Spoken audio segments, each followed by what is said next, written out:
कमाल है, 600 किसानों की जब इसी धरना प्रदर्शन में मौत हो गई थी तब प्रधानमंत्री जी का तो कभी ध्यान नहीं गया। ये तीनों काला कानून वापस क्यों लिया गया है?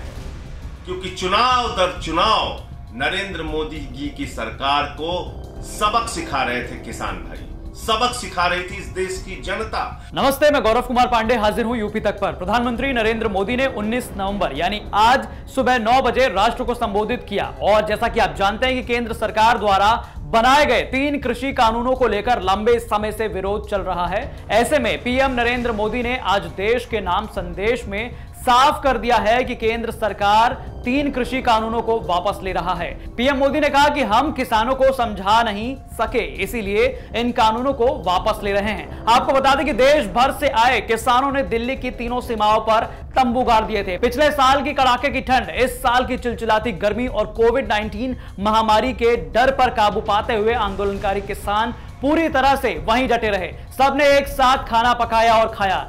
एक निजी चैनल से बात करते हुए अर्थशास्त्री किसान नेता लखविंदर सिंह ने बताया कि दिसंबर 2020 और अगस्त 2021 के बीच लगभग 460 मौतों की गिनती की गई थी। इन मौतों में से 80% सीमांत किसान थे, बाकी 20% छोटे किसान थे। मृत्यु का आंकड़ा अब 600 से अधिक है। उन्होंने कहा कि मुझे यह बताना जरूरी है कि अगस्त 2021 तक किसी भी महिला किसान के मरने की सूचना नहीं मिली थी। हालांकि तब से 10 महिला किसानों की भी मृत्यु हो चुकी है। वहीं इस ऐलान के बाद किसान एकता मोर्चा ने ट्वीट करके इसे अपनी जीत बताई, किसानों की जीत बताई। आज देश भर में इस फैसले को ऐतिहासिक फैसला बताया गया। वहीं संयुक्त किसान मोर्चा ने प्रेस रिलीज जारी कर इस फैसले का स्वागत किया। साथ ही यह दावा किया कि इस संघर्ष में करीब 700 किसान शहीद हुए हैं। इसके अलावा उन्होंने कहा कि लखीमपुर खीरी हत्याकांड समेत इन टाली जा सकने वाली मौतों के लिए केंद्र सरकार की जिद जिम्मेदार है। लेकिन राकेश टिकैत ने यह साफ कर दिया है कि आंदोलन तत्काल वापस नहीं होगा।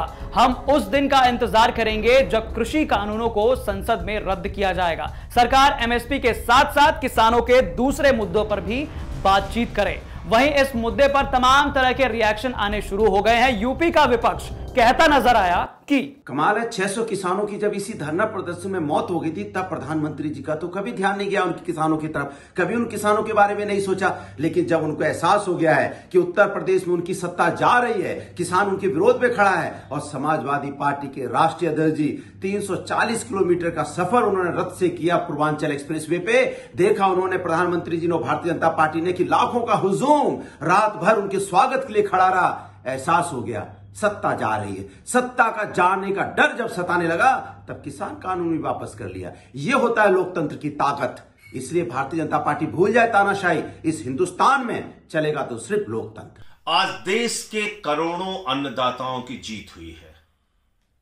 अन्नदाताओं की आंदोलन की बदौलत, लंबे संघर्ष की बदौलत, उनकी शहादत और कुर्बानी की बदौलत नरेंद्र मोदी जी की अहंकारी और तानाशाह सरकार को झुकना पड़ा और तीनों काला कानून वापस लेना पड़ा। यह तीनों काला कानून वापस क्यों लिया गया है?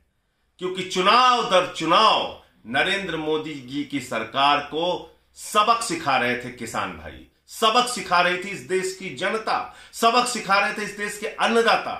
और चुनाव में हार के डर से उन्होंने ये काला कानून वापस लिया है, मना कर दिया। सरकार तब जागी जब सारे उपचुनाव भारतीय जनता पार्टी हार गई। आज जिस तरह से तीनों कृषि कानून वापस लेने जाने पर पूरे देश में खुशी का माहौल है, किसानों के लिए, देशवासियों के लिए दशहरे और दीपावली जैसा पर्व है।